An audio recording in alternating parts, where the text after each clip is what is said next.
Bom, então vamos finalizar os temas que dessa primeira semana da nossa disciplina. Eu gostaria de apresentar para vocês brevemente um histórico da pesquisa educacional no Brasil. A pesquisa educacional no Brasil, gente, é um processo relativamente recente. Tem menos de 100 anos que o Instituto Nacional de Pesquisas Anísio Teixeira foi instalado, foi concebido.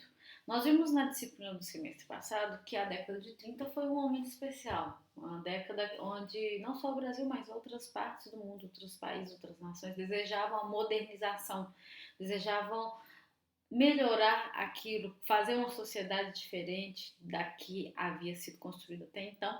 E este Instituto de Pesquisa, Anísio Teixeira, ele tem um objetivo muito claro, que é desenvolver pesquisa educacional na área de pedagogia e psicologia.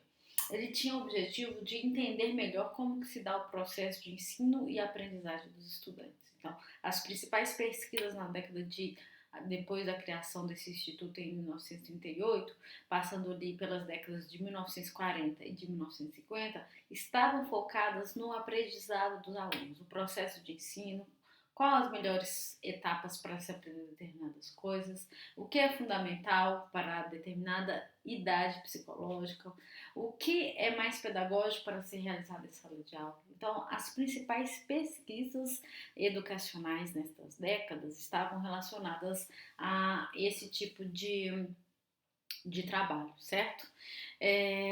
Na década de 1960 até 1960, a nossa sociedade brasileira é marcada pelo início da ditadura militar. E ocorre outro processo importante que impacta diretamente a nossa sociedade em relação à educação, que é a criação de centros regionais. O INEP não deixa de ser o centro principal de criação de conhecimentos na área da educação. As pesquisas passam a ser descentralizadas e passam a ser realizadas em diferentes regiões geográficas no Brasil, e as principais características eram compreender a sociologia e a economia. Esses estudos visavam o quê? Visavam compreender quantitativamente quem estudava, qual a faixa etária das pessoas que estavam estudando determinada série, qual a porcentagem de pessoas que tinham acesso à educação, por que não iam na escola, o que elas aprendiam. A escola, gente, nessa época da ditadura, a educação tinha vários objetivos. Dentre eles é fazer com que a própria sociedade compreendesse os valores da moral, da ditadura. Tem várias disciplinas dessa época que não existem mais, porque essas disciplinas estavam relacionadas a um conceito de nação, certo? Então, mas para saber o que essa nação pensava sobre ela própria, a gente precisava conhecer quantitativamente a educação em diferentes regiões brasileiras. Então, as pesquisas se centravam, se focavam em conhecer esses processos dentre as diferentes regiões geográficas brasileiras, né? Bom, então a gente passou aí de ter pesquisas relacionadas à psicologia, aprendizagem, pedagogia, e passamos a ter estudos mais econômicos, estudos mais relacionados à sociedade brasileira. Isso até a década de 70. A partir de 1971, nós temos a implementação de programas de pós-graduação em educação em diversas universidades brasileiras. Este foi um momento muito importante. Por quê? A partir daí que os pesquisadores em educação passaram a ter mais autonomia sobre o tipo de pesquisas que eles iriam desenvolver. Até então, as pesquisas eram feitas de acordo com os desejos e a necessidade do Estado. Os professores não tinham certa autonomia para desenvolverem outras ideias, principalmente ideias que iam contra a ditadura militar. Então, em 1971, com a implementação de programas de pós-graduações, nós vimos que há várias pesquisas desenvolvidas, tanto por mestrandos quanto por doutorandos, eram fortemente impactados pela teoria crítica, que era a teoria que tentava compreender a sociedade não do ponto de vista apenas quantitativo, mas também qualitativo. Eram pesquisas que buscavam entender qual que era o impacto destes números para a sociedade. Não apenas as relações diretas, mas as relações indiretas, as relações subjetivas. Então, nós temos uma série de pesquisas que são feitas nesta época, a partir de 1971, que passaram de ser apenas quantitativas, numéricas, objetivas, e passaram a ser qualitativas, subjetivas, não numéricas, mas processuais, certo? Então, isso marcou muito as pesquisas educacionais que eram desenvolvidas no Brasil na década de 70, né? Da década de 80 até a década de 90, nós temos um processo social de reconstrução da nossa democracia, certo? Então, nesse momento foi muito importante que esses grupos de pesquisas em educação se consolidassem.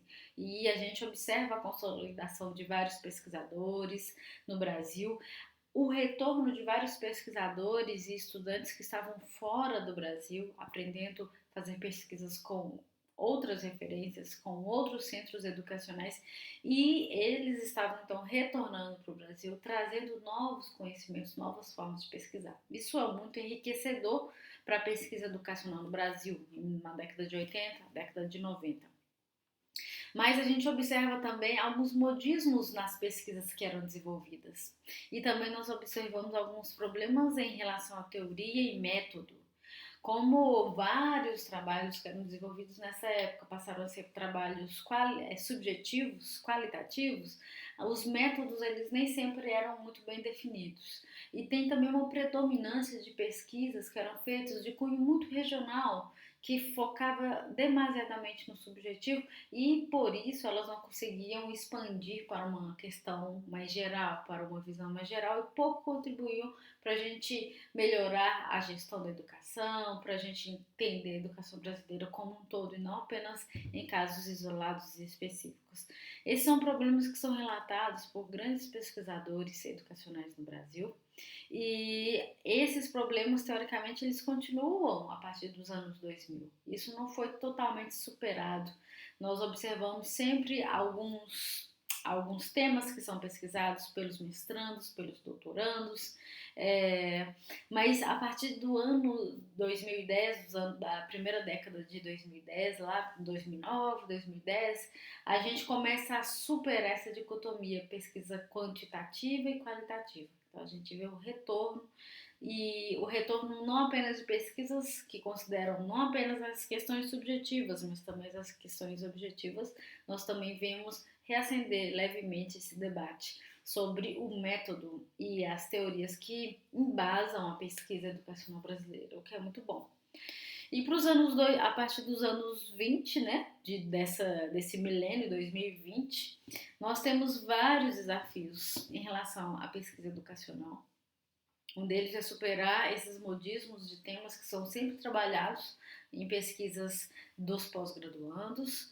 E outro dilema que nós temos, outra parte que nós temos que enfrentar é a educação para quê? Para que nós queremos educar? Onde nós queremos chegar? Que nação nós queremos ter a partir da educação que nós estamos dando? Então, temos vários temas que são urgentemente, emergencialmente demandados por pesquisa, certo?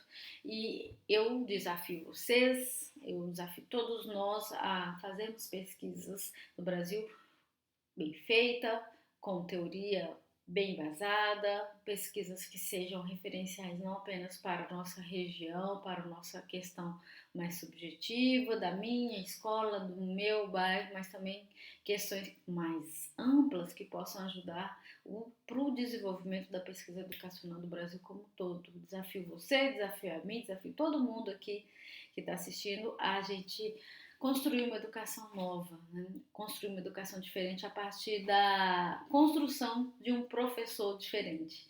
Vamos nos construir como professores pesquisadores para o bem da educação, para o bem do conhecimento como um todo, ok? Então, encerro agora os primeiros vídeos da primeira semana e nos vemos na próxima semana.